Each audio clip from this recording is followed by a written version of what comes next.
Collective, what is going on? Just a second. Oh,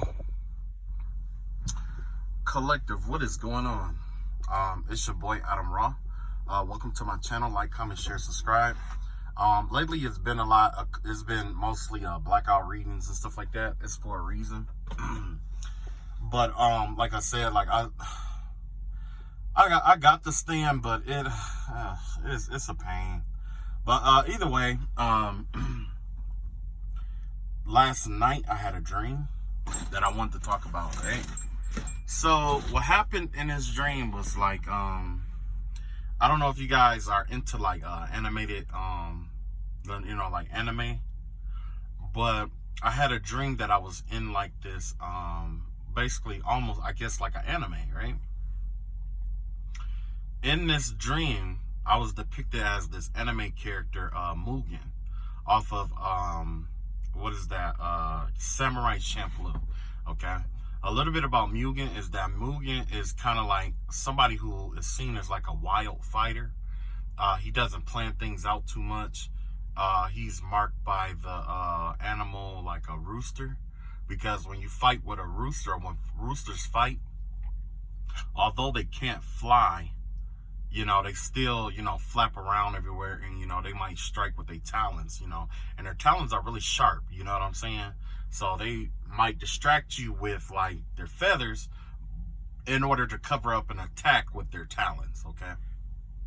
Well, anyway, I was that character, okay? And basically what happened was, it was wild. It was a lot of stuff going on. I started off in a house, and next thing you know, it was like some people was after me, but it seemed like the entire dream I was being chased, basically. And in the entire dream, I was being chased around by like a person. It was like a person that's been chasing me all this time, right? And while they were chasing me, it was like I was still accomplishing what I set out to do. Like I was still accomplishing shit and doing all kind of stuff. Like at one point, I think they chased me into like this forest or something, and I met like these people that lived in this forest or whatever, and they had like this little ceremony where they have to run up like this tall like statue or something. It was just a bunch of like animes all mashed together, basically, right? So anyway, after that, what ended up happening was I ended up doing what I had to do, and at the end of the dream, there was this ghost, right? The entire dream, there was this ghost. It was a white male. He gave me the vibe of like my old math teacher or something, right? Always wore like blue button-up shirts, like blue collar, whatever. And we was having dinner. He had me go to his parents' house to have dinner, right? So I went to their house. The people, they were older and they were really nice or whatever. And they gave me a plate of food, right? And that's when I looked at him, and then I told them to give me, make another plate of food, right? So with this other plate of food, I turned to my left, and no, they gave it to the guy, the ghost or whatever, because it was a ghost that was following me or whatever, right? So what happened was, because I was there, they was able to see this ghost. Like, if it wasn't for me being there, they wouldn't be able to see this ghost or be able to, talk to it, interact with it, and all that other stuff, right? So they gave this plate of food to the ghost or whatever, and he was eating like, it was like they were having Sunday dinner all over again. And the mom and the dad, they were older, and they were just crying and stuff because their son had died. And he was like this teacher or something like that. He was an older guy. He had to be like about in his 30s or 40s, right? But they were crying about it and stuff like that because they got to see their son again, And, they were like kind of like conversating with him, talking and stuff like that. And I looked at him, and then I decided to give him a compliment in front of his family, right?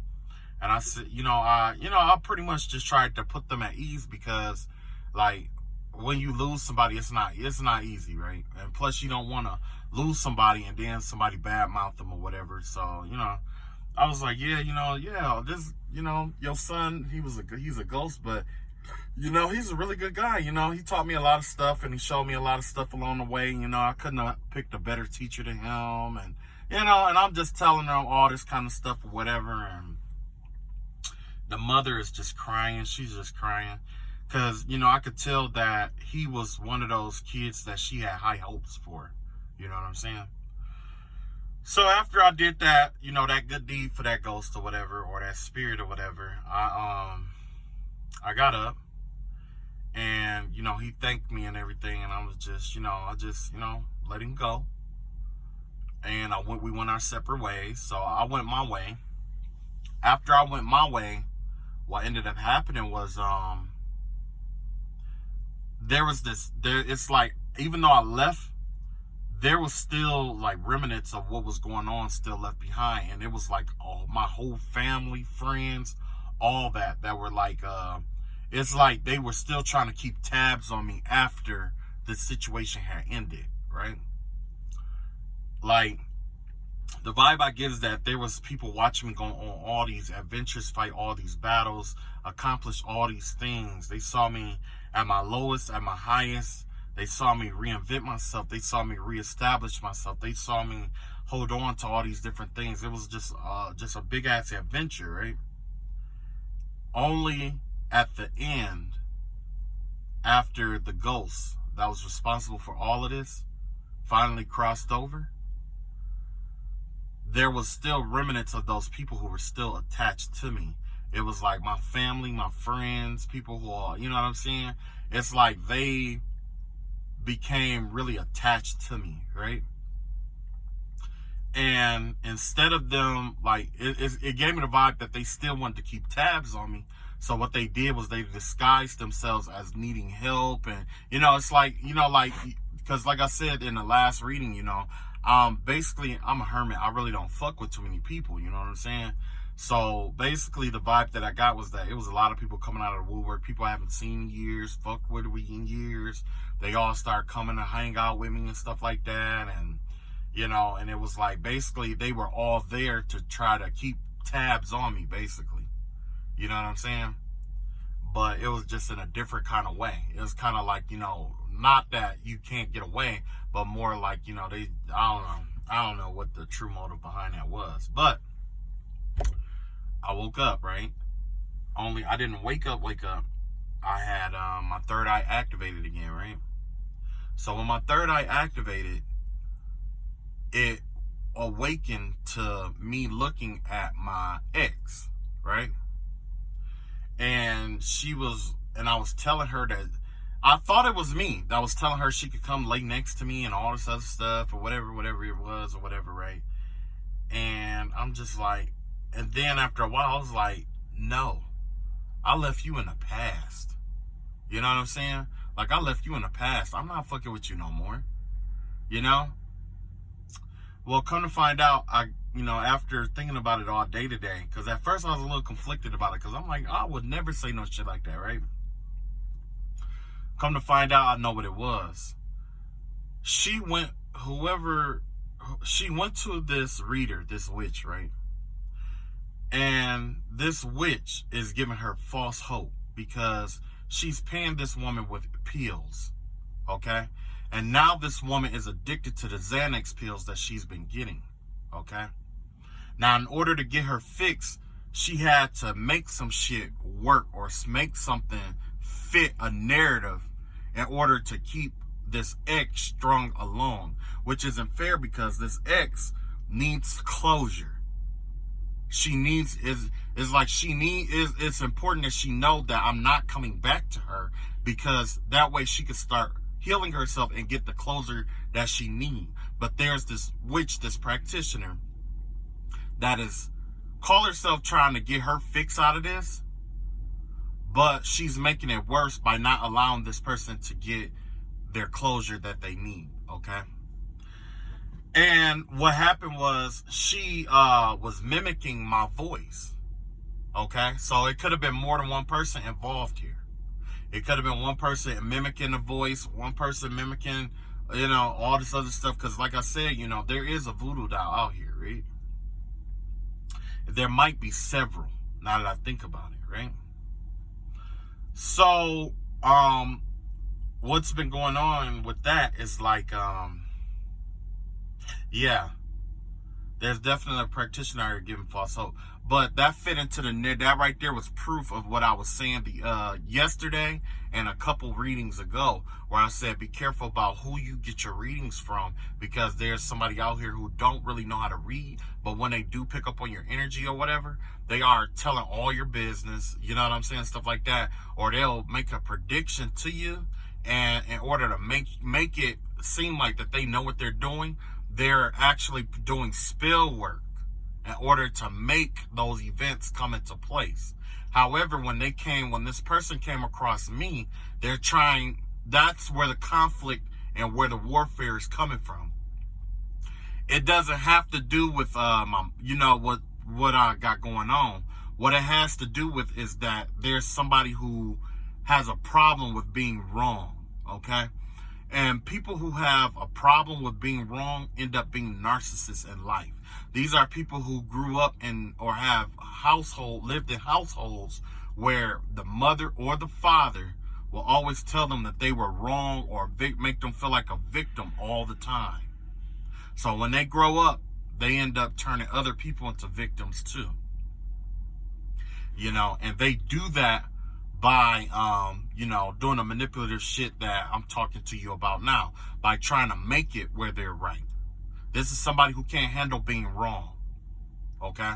They can't handle being wrong. This possibly could be somebody who passes themselves off as being like a perfectionist, or, you know what I'm saying, shit like that. Like, especially people who try to come off as a perfectionist, right? When something doesn't go the way they envision it going, that's when they want to take up arms, or they want to try to get control over certain people and circumstances, situations, or whatever. So yes, this is this whole warfare. There's more like that. Just keep coming through. You know, at this point, I kind of really don't give a fuck. You know what I mean? Like, I really don't give a fuck. But this person, the person that I'm in, who's doing spiritual warfare, has been doing a lot of spell work to try to make it seem like I'm obsessed with them, like I give a fuck, you know what I'm saying? And it's all just to try to fit whatever narrative that they try to portray to people. Because like I said, they give a fuck about what people think about them. Deep down, they care what people think about them. This is somebody who deep down, they can't be alone. This is somebody who has a personality disorder where they need constant reassurance and attention. Okay? And this could possibly pass on to their children too. But I am letting you know that, this individual is doing this for the pills. And I'm going to let you know that off real. So definitely know who do your reading, your, spell work and all that reading and stuff like that. Make sure you know who's doing what and why they're doing it and all that good stuff. And also, when it comes to readers, I know like a lot of people, I'm going to tell you up front, when it came to my spiritual journey. On my spiritual journey, I trusted a lot of people I shouldn't have. And it was because they offered me something that I figured I could never do for myself. Okay? Like, there was if you get on Facebook and stuff like that, it's a whole bunch of people claiming to be mambas and hogans and witches and warlocks and soothsayers, and everybody is claiming all these different titles and shit like that, right? And all the stuff that they can do for you in terms of like spiritual work. But one thing I found is that the spiritual work is never as good as if you do it yourself. If you do it yourself, it's like you don't leave any room for people to con you or play you out of money. Because I've been played out of money before. I've had people say they did spell work and stuff like that, or say that they did cut and clearing cord rituals and stuff like that. Like, I've had people say that they were doing these things for me, but you don't know if they're doing it for you or not. You know what I'm saying? That's the truth behind it. They can say, oh yeah, I did this ritual or whatever, and you know, this and that. And it's like, why don't I feel any different, you know? But when you do it yourself, you know, it's a lot different. Same thing with tarot cards. A lot of people, they like getting readings and stuff like that. And I tell you, like, it's not for everybody. Tarot reading isn't for everybody, okay? And reading cards is not for everybody. Like, for me, I found other forms of divination that served me better than tarot cards. And I know you guys heard me say that more than once, right? So basically what I'm saying is, you know, if you really want like a real reading, or you really want to know, you know, certain stuff, just I'll put it like this: make sure you trust who's doing it. Make sure you know them and trust them. Like, if you go to somebody who is like a family friend or something like that, and you trust them, that's something, you know, that's something different than if you were to, like, you know. And sometimes you do have to pay people, you know what I'm saying? It's always good to pay for a psychic reading, or pay people, go to a place to pay. You know what I'm saying? That work out too sometimes, you know, especially if it's a legit business. But I am letting you know that there are con artists out here. There are con artists out here. And these con artists, like, they are so afraid of being caught because their whole life is built around, like, what, you know, their whole life is surrounded around this lie. Okay? That's what's going on here. Somebody's life is surrounded around a lie. And in order, and you know, and to keep this lie from coming out, that they are just, you know, a spellcaster, or they just are somebody with extra sensory, you know, abilities, and not actually a witch. You know what I mean? Because not everybody is a witch. Some people just have extra sensory, you know, gifts and abilities. Some people are clairvoyant, and you know, some people are like I said, like, some people are clairvoyant, but they couldn't read like tarot cards to save their life. Okay? Or some people might be clairaudient, where they hear messages and stuff like that, but they may not be able to read cards, or they may not be able to interpret bones, or they may not be able to do certain interpretations. Okay? Like, there's people who are mediums who, you know, they could connect with the spiritual realm all day, every day, but when it comes time to read those tarot cards, it's not their cup of tea. You know what I'm saying? Some people can read water, some people read air, fire, earth, some, you know, whatever there is out here. Everything out here has a, like, if you are tapped in, you can read almost anything out here. Whether it's the design in a shirt, whether it's the gravel in the road, whether it's dirt, whether it's stains, or tea leaves, or bones and shells, it doesn't matter, okay? But all I'm saying is, just be careful who you go to get help, or who you get, like, spiritual counsel from. Because, you know, spiritual counseling is something that is very precise. Okay? And if you are to ask for, if you do want to know the answer to something, my honest answer is to pray to God about it. My answer is to pray to God. And the reason why I say that is because God knows all things, and whether you believe in God or not, or, you know, whoever you believe in, just pray to them and ask them for revelation, basically. Like, you know, I pray to God. That's who I believe in. You know what I'm saying? I ask him for revelation for stuff, and I just leave it alone, and I just wait, and it comes to everything, you know, it comes into fruition. Whatever I need to see comes out. It comes out. It comes out. This whole situation with the spiritual warfare, I used to ask God all the time, yeah, show me who it is, so I could go do this, and I could do that, and I could fuck them up, and I could do this, and I do that. But now, after going through what I've gone through, I'm glad God didn't reveal it, because 9 times out of 10, they're going through something even worse than what I'm going through. You see what I'm saying? 9